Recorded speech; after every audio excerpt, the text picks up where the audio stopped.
Ah, j'espère que vous allez bien. Là, je commence une petite session d'enregistrement. On est le mardi 15 août, jour férié. En tout cas, moi, je travaille peu, donc en fait, c'est un jour comme les autres. Mais pour vous, c'était peut-être un jour de congé, ou alors vous êtes en vacances, donc c'est du bonheur, c'est du plaisir. Et il y en a pour d'autres que c'est aussi du bonheur et du plaisir, puisqu'ils sont shield free.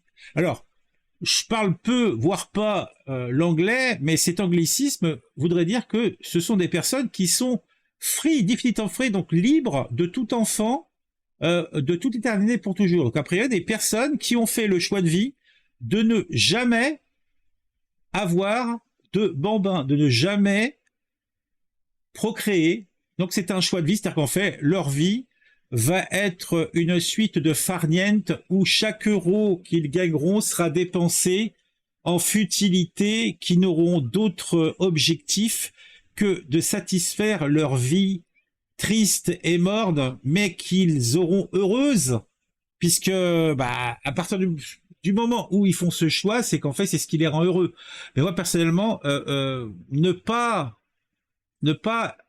avoir de petites têtes blondes, brunes, rousses, en fait qu'importe, ce qui court à un moment autour de moi, je ne sais pas, moi ça me rendrait triste.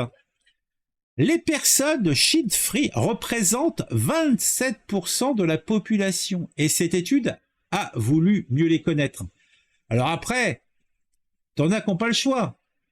Ils ne peuvent pas, ou alors ils sont tellement moches ou tellement méchants, casaniers ou je ne sais pas trop quoi, qui de toute façon pour eux ils ont lâché l'affaire puisque ils trouveront jamais personne pour se reproduire avec eux. Mais là, on va partir sur des personnes standards, donc qui sont en couple, qui vivent leur meilleure vie et qui font le choix de se dire non, je ne veux pas amplifier le malheur de cette terre qui est trop polluée d'humains. Je veux une décroissance globale et je vais commencer par moi. Bon, c'est un choix de vie, donc on va un petit peu en savoir plus sur ces gens-là. Et on va a priori, en tout cas c'est ce que nous dit l'article de Mademoiselle, mieux les connaître.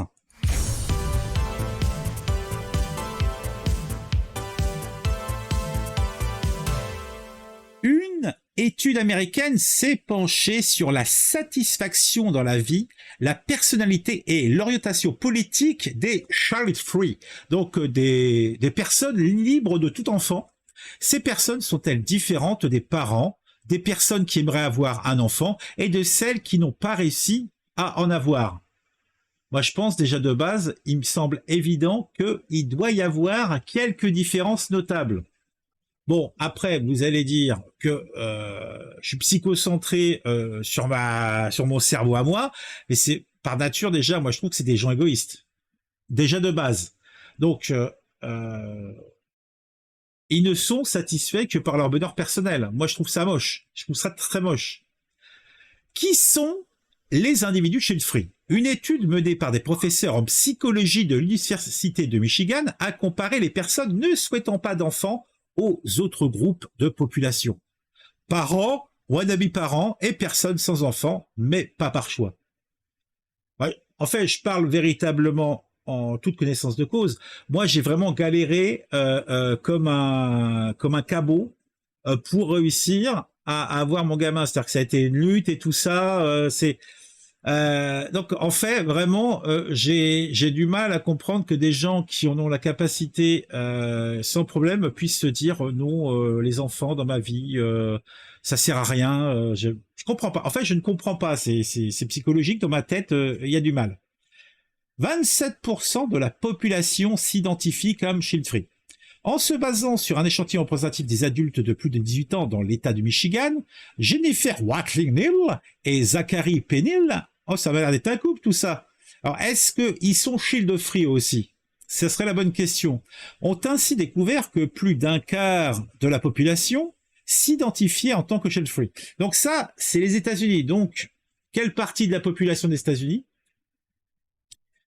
Quelle partie de cette population, est-ce que c'est global dans la société américaine où ça se concentre sur certains génotypes particuliers.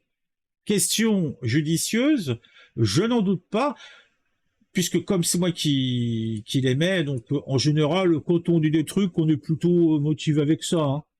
Jusqu'ici, les études sur les personnes shin-free étaient peu nombreuses et la prévalence dans la population générale observée beaucoup plus faible, de 2,9%.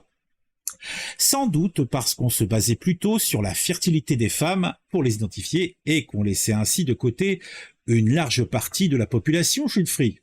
Ça, je veux bien le croire. Et puis après, il y a, je pense, pas mal de personnes qui assument pas de le dire, que en fait, ils ont aucune envie d'avoir d'enfants. Ils veulent kiffer leur vie, et puis c'est tout, ça s'arrête là. Après eux, le déluge, ils s'en tapent.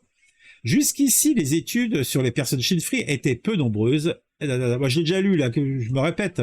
Là, le duo de chercheurs a posé 3 questions simples aux 1000 individus constituant l'échantillon.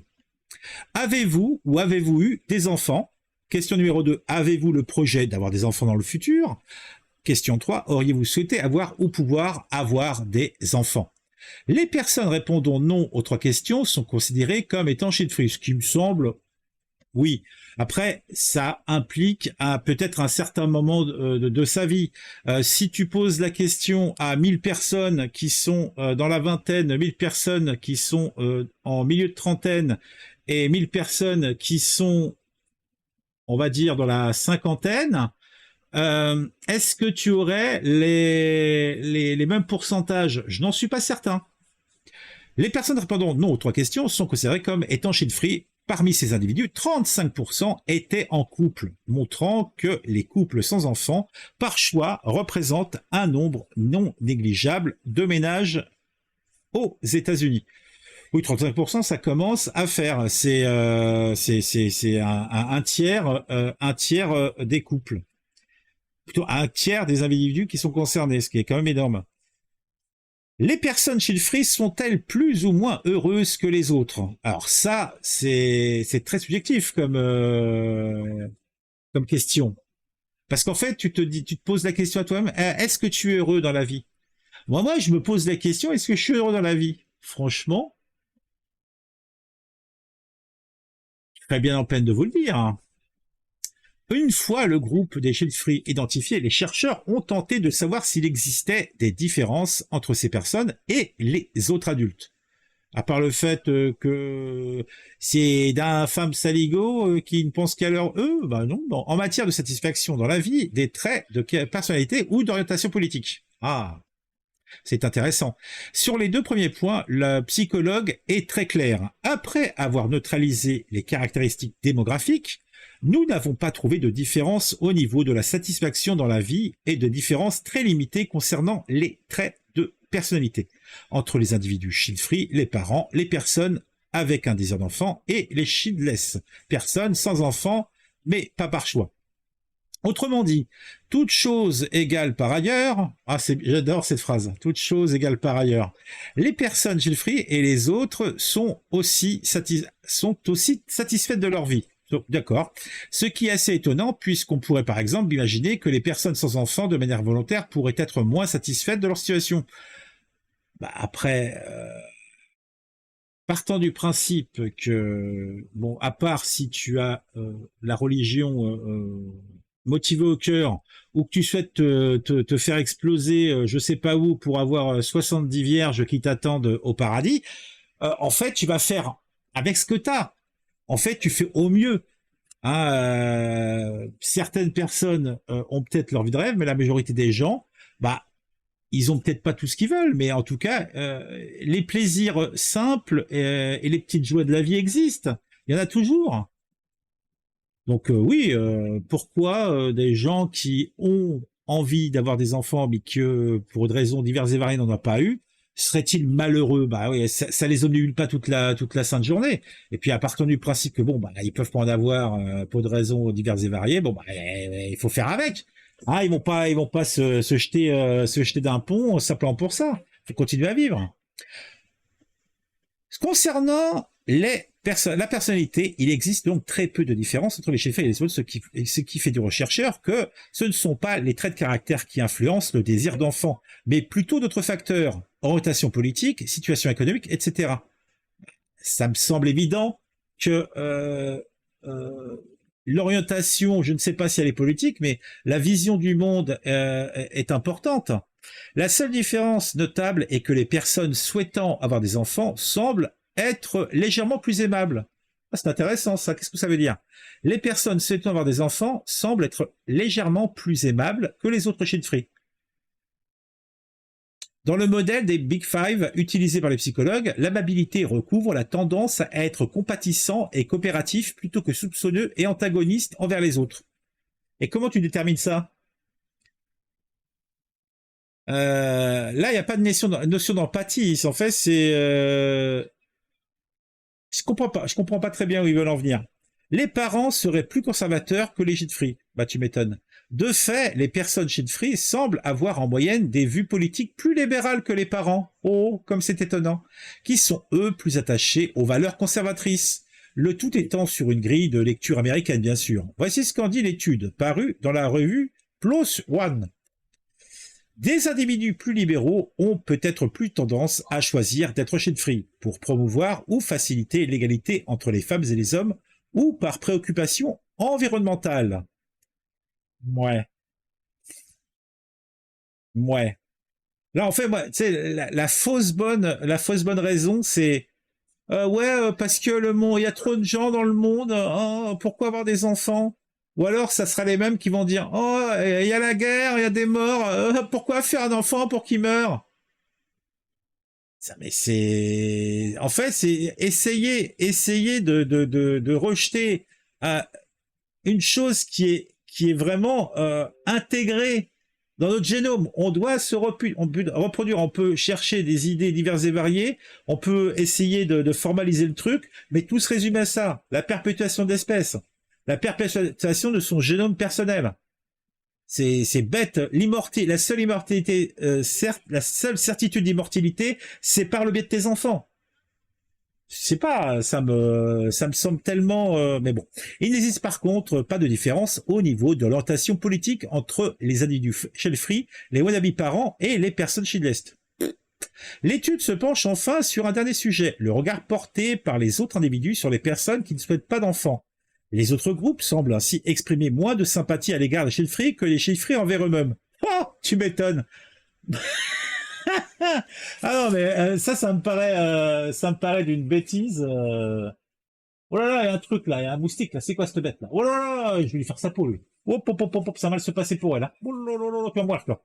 Moi, je finis mon arclique, après je vais aller lui casser la figure. Si les différences restent relativement limitées, l'étude estime que cela peut toutefois avoir des effets réels, par exemple en limitant la possibilité pour les individus shell-free d'obtenir le même équilibre vie privée que les parents. Bah, ça me paraît normal. Bah oui, ça me paraît normal. Les chercheurs n'ont par contre pas demandé aux individus shell-free ce qu'ils pensaient des parents ou des personnes qui veulent des enfants. La limite de cette étude sur les shell-free. La principale limite de l'étude repose sur le fait qu'elle a été menée à un instant T et pas sur le long terme. C'est ce que je vous disais tout à l'heure concernant en fait des tranches de population à différents moments de leur vie, puisque véritablement vous n'aurez pas les mêmes réponses. Elle ne permet pas donc de suivre d'éventuels changements d'avis dans un sens comme dans l'autre, ni de savoir à quel âge l'identification en tant que shell-free se fait. D'autre part, elle ne prend pas en compte les personnes qui n'ont pas encore pris de décision sur le sujet et auraient plutôt envie de répondre « je ne sais pas » à la question « avez-vous le projet d'avoir des enfants dans le futur ?» L'étude a également réalisé sur un échantillon relativement restreint et situé aux États-Unis. Le contexte historique et socio-économique français étant différent, il est possible que l'on trouve des résultats bien éloignés de ceux-ci si l'on menait les mêmes enquêtes en France. Franchement, je suis pas certain. Je pense qu'on aurait exactement le même genre de pourcentage. Hein. Enfin, l'étude ayant été conduite pendant la pandémie, cela a peut-être eu une influence sur le désir d'enfant ou la satisfaction dans la vie, notamment dans le cas de parents qui ont dû télétravailler et garder leurs enfants en bas âge en même temps. Ces réserves mises à part, l'étude parue dans la revue Machin est toutefois très intéressante et l'on espère qu'elle donnera envie à plus de chercheurs et de chercheuses d'étudier les personnes chill-free et leur place dans la société. Déjà, simplement, nous trouver un terme en français, ça serait pas mal. Ah, je me mouche, excusez-moi. J'ai un vieux truc dans le pif. Bon. Moi, c'est pas aussi bien que je pensais. Mais bon. Mais bon, pourquoi pas. Ah, il y a eu un commentaire. Ça serait peut-être bien de mentionner la nouvelle étude du coup. Celle qui date d'avril de cette année ici, plutôt que celle il y a 2 ans. Tout en rappelant bien sûr de prendre les chiffres avec les pincettes, vu qu'il s'agit d'un pays différent de la France. Je n'ai pas encore lu l'étude, mais je pense que le commentaire de machin s'applique aussi aux auteurs. Ok, on va avoir affaire à des éthiciens qui vont faire des comparations d'analyse. Bon, moi, ce qui m'intéressait surtout, c'est de voir de quoi ça causait. Bon, ils veulent pas d'enfants, ils vivent leur meilleure vie. A priori, ils sont pas plus tristes ou plus heureux que les autres. Donc, c'est vraiment un choix de vie, tout simplement. Qu'est-ce que dit le chat? Les couples sans enfants me font penser aux couples des gens pas intelligents du début de Idiocratie. Faut voir la proposition homme-femme chez les shit free. Oui, t'as raison, tout à fait, Blackstar. Sur 8 milliards, ça va manquer à personne. Les shit free, ça me fait penser au chewing-gum sans sucre. Après, tu as Tiny House et Tiny House. Blackstar, tout à fait. Pour ceux qui ne connaissent pas ou ont oublié, tu as toujours eu des égoïstes au cours de l'humanité. L'idéologie cathare est née 2 siècles après Jésus-Christ. Elle prenait l'arrêt de la reproduction, entre autres, car nous étions trop nombreux sur Terre. Oui, ça c'est un truc, je pense, qui est assez commun. Bon, on se retrouve très très vite pour une nouvelle vidéo. Je vous invite à mettre un j'aime si cette vidéo vous a plu, à mettre un commentaire. Abonnez-vous si ce n'est pas encore le cas. Activez la petite cloche, car la petite cloche c'est le bonheur, c'est le plaisir. On se retrouve très très vite. Partagez autour de vous les vidéos de la chaîne et à plus tard.